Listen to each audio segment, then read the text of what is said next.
आप लोग एक कहानी जरूर सुने होंगे, निर्भया केस जो सन 2012 में हुआ था। और उसमें कुल 6 आरोपी थे। 6 आरोपी में एक आरोपी नाबालिग रहता है जिसको 3 साल की सज़ा होती है, और 5 में से एक तो अपने जेल में ही फांसी लगा लेता है और 4 को बाद में फांसी हो जाती है। लेकिन जो नाबालिग रहता है उस टाइम उसको 3 साल की जेल होती है, फिर उसको आज़ाद कर दिया जाता है और आज कहीं वो किसी और नाम से ज़िंदगी जी रहा होगा। लेकिन इस केस के बाद एक कानून आया और उस कानून में ये है, अगर किसी भी नाबालिग को कोई सज़ा सुनाया जा रहा है तो बस ये सोचकर उसको सज़ा 3 साल का मत दिया जाए कि ये नाबालिग है, बल्कि ये भी सोचा जाए और समझा जाए इसके जुर्म कौन से थे, कितने ये दिमाग लगाया था और कितने साजिश और सातिर टाइप का इसका माइंड है। ये सब चीज़ देखकर उसको सज़ा दी जाए। तो आप भी सोच रहे होंगे कि ये कहानी आप लोग को मैं क्यों सुना रहा हूँ। लेकिन निर्भया केस के बाद एक ऐसी घटना घटी, ऐसा एक केस आया जिसमें खुद जज साहब एक नाबालिग को उम्र कैद की सज़ा सुनाते हैं, और उसकी जुर्म कोई आम जुर्म नहीं रहता है। आप भी सुनेंगे इस कहानी को तो आप भी सोचने पर मजबूर हो जाएंगे, कैसे कोई अपनों को या दोस्तों को जिस पे कोई हद से ज़्यादा भरोसा करता है उसको धोखा देते हैं। तो चलिए पूरी कहानी को बताएंगे और आप लोग भी कहानी सुनकर समझ जाएंगे। तो नमस्ते, आदाब, सत श्री अकाल। आज की जो मैं सच्ची घटना आप लोग के लिए सामने लाया हूँ, ये घटना मध्य प्रदेश का एक इलाका पड़ता है गुना, वहीं का ये कहानी है। गुना में 5 दोस्त रहते हैं और एक साथ में घुमा फिरा करते थे और बहुत अच्छी उनकी दोस्ती रहती है। हमेशा एक दूसरे के घर जाते थे और एक दूसरे के साथ में पिकनिक मनाने, पार्टी मनाने और कहीं भी जाया करते थे। 5 दोस्तों में से एक दोस्त था जिसका नाम हेमंत था। हेमंत के और भी 4 दोस्त थे और हेमंत के पिताजी सरकारी कर्मचारी रहते हैं, तो थोड़ा बहुत पैसे की प्रॉब्लम नहीं रहता है। हेमंत पैसे लेकर उन लोगों को खिलाता भी था, पिलाता भी था। एक दिन हेमंत अपने पिता से बोलने लगता है कि पापा मुझे गाड़ी दिला दो, एक गाड़ी मुझे चाहिए। अब एकलौता बेटा था हेमंत। अब हेमंत के पिता सोचने पर मजबूर हो जाते हैं, फिर बाद में 40,000 रुपये हेमंत को देते हैं और कहीं पे कोई गाड़ी सेकेंड हैंड देखे रहते हैं और अपने बेटे की जिद के आगे पैसे दे देते हैं और बोलते हैं जाओ बेटा गाड़ी तुम ले लो। अब हेमंत अपने दोस्त हनी के साथ बाइक लेने सुबह में निकल जाता है, लेकिन शाम हो जाता है और हेमंत घर नहीं आता है। जब हेमंत घर नहीं आता है तो उसके पिता परेशान हो जाते हैं और परेशान होने के बाद उसके चारों दोस्तों से पूछते हैं और उसके बाद उनको मालूम चलता है कि हनी भी उनके बेटे के साथ में गया था जो हेमंत का दोस्त रहता है।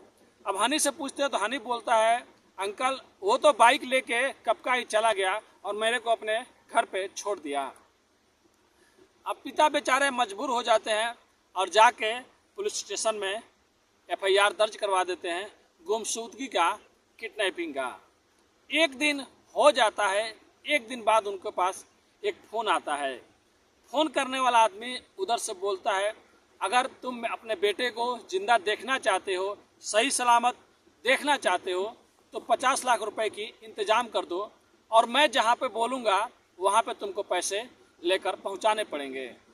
हेमंत के पिताजी मान जाते हैं, बोलते हैं ठीक है, लेकिन उसके बाद वो परेशान हो जाते हैं और परेशान होने के बाद जाके पुलिस को सारी बात बताते हैं। अब पुलिस तुरंत एक्शन में आती है क्योंकि अब कॉल भी आ गया रहता है और डिमांड 50 लाख की रुपए की रहता है। अब पुलिस इस केस को सीरियसली लेती है और छानबीन करना चालू कर देती है।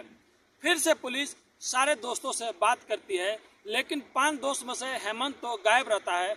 4 दोस्त में से एक और दोस्त गायब रहता है जिसका नाम ऋतिक रहता है। अब पुलिस को और हेमंत के पिता को ऋतिक पे शक होने लगता है कि शायद ऋतिक ने ही कुछ कर दिया हो हेमंत को, क्योंकि हेमंत 40,000 रुपये लेकर बाइक लेने के लिए गया रहता है। अब पुलिस को शक था ऋतिक पे कि ऋतिक कहाँ गया, उसका मोबाइल भी स्विच ऑफ है। लेकिन एक दिन बाद पुलिस को कॉल आती है कि एक जंगल है गुना की जंगलों में, वहाँ पे एक लाश पड़ी हुई है, जली हुई। अब पुलिस जब वहाँ पे जाती है और देखती है तो लाश पूरी तरह नहीं जला रहता है और उसके गले पे भी गला भी कटा रहता है कांच से, और उस लाश को बरामद करती है तो पता चलता है ये तो ऋतिक की लाश है। अब ऋतिक की लाश देखकर अब पुलिस को और कन्फ्यूजन हो जाता है और सबको कि अगर ऋतिक ने नहीं मारा है तो हेमंत को किसने मारा, या हेमंत गया तो गया क्या, और ऋतिक को कौन मारा।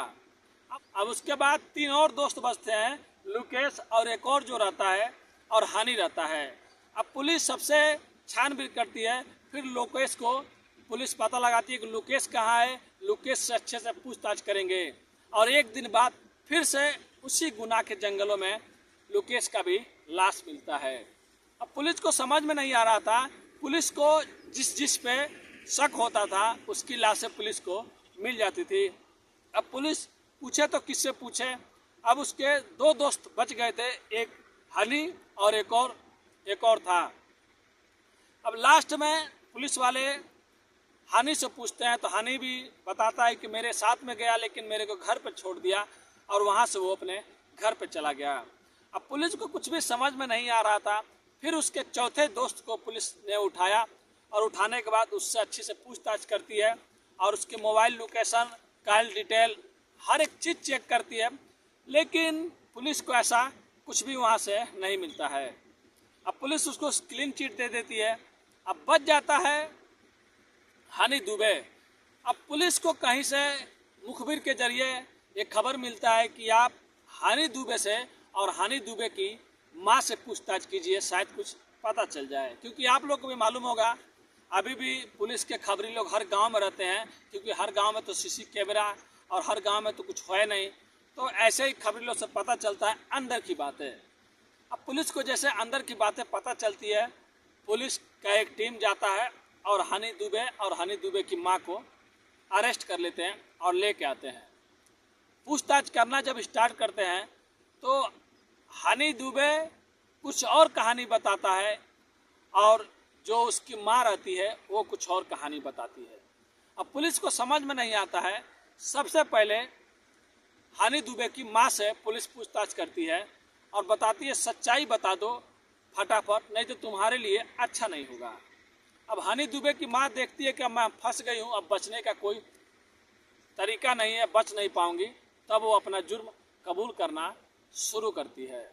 हनी दुबे की माँ बताती है मैं यहाँ पर रहती थी और मुझे पैसों की बहुत लालच थी, मैं पैसे के लिए बड़े बड़े लोगों से मिलती थी, क्रिमिनलों से भी मिलती थी, हर किसी से मैं मिलना जुलना जारी रखती थी। एक दिन मैंने देखा कि एक लड़का है जो घर से कुछ दूर पे है, उसके पास पैसे भी है और दिखने में भी खूबसूरत है और अच्छा भी है, और वो अक्सर मेरे मोहल्ले में आता जाता रहता था। तब मैंने अपने बेटे को इशारे में ही बोला कि कुछ अच्छे दोस्तों से भी दोस्ती कर लिया करो, देखो ये कितना अच्छा लड़का है और कितने अच्छे इसके घर वाले हैं, इसके जैसा तुम भी बन जाओ और इन लोगों से दोस्ती करना चाहिए, तुम आवारा दोस्तों से दोस्ती करते हो। मैंने अपने बेटे को बस इशारा किया, मेरे बेटा मेरे जाल में फंस गया। कुछ दिनों बाद वो उस लड़के हेमंत से दोस्ती कर लिया। फिर हनी दुबे की माँ बताती है जब मेरा बेटा उससे दोस्ती कर लिया, फिर उसके घर आना जाना हो गया, मैं भी उसके घर पे कई बार गई, और जब हेमंत मेरे घर पे आने लगा तो मैंने उससे नाजायज़ रिश्ते बनाना शुरू कर दिया। अब मैं उससे कभी जेवरात तो कभी पैसे तो कभी कुछ न कुछ मंगाते करती थी। अब ये बात मेरे बेटे को पता चल गया और मेरा बेटा मन मन में ही हेमंत पे गुस्सा होने लगा कि ये मेरे घर पे आता है और मेरे पीठ के पीछे ये क्या करता है। मेरे को ये सब मालूम नहीं था कि मेरा बेटा जान गया है, और उसके बाद भी हेमंत आया करता था।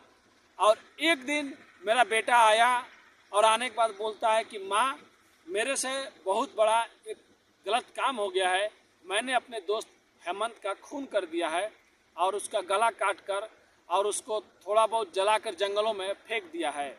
अब मैं करूं तो क्या करूं, बेटे के प्यार में मैंने उसको बोला और थोड़ा पेट्रोल लेके जा और अच्छे से जला के आ, और उसके बाद हम लोगों ने एक कहानी, एक साजिश रची और उसके बाद एक पे एक कत्ल होने लगे। अब यहाँ से पुलिस उसकी माँ को छोड़कर उसके पास हनी दुबे के पास जाती है और उससे पूछताछ करती है, बताओ तुम किस लिए अपने दोस्त को मारे और किस जगह पे और कैसे मारे। वो बताता है, साहब मेरे को मालूम था ये मेरे घर पे आता है तो मेरे पीठ पीछे मेरे घर में क्या करता है, और मेरा ही दोस्त होकर ये मेरे घर में गलत गलत काम करता था। इसके लिए मेरे को हमेशा इस पे गुस्सा आता था, लेकिन मैं करूं तो क्या करूं, इसको समझा भी नहीं सकता था और ये मानेगा भी नहीं।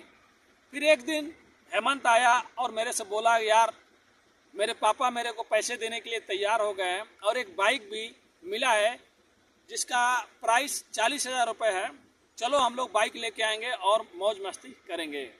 अब मेरे को समझ में आ रहा था कि इसके पास पैसे भी हैं और सही मौका भी है इसको मारने का।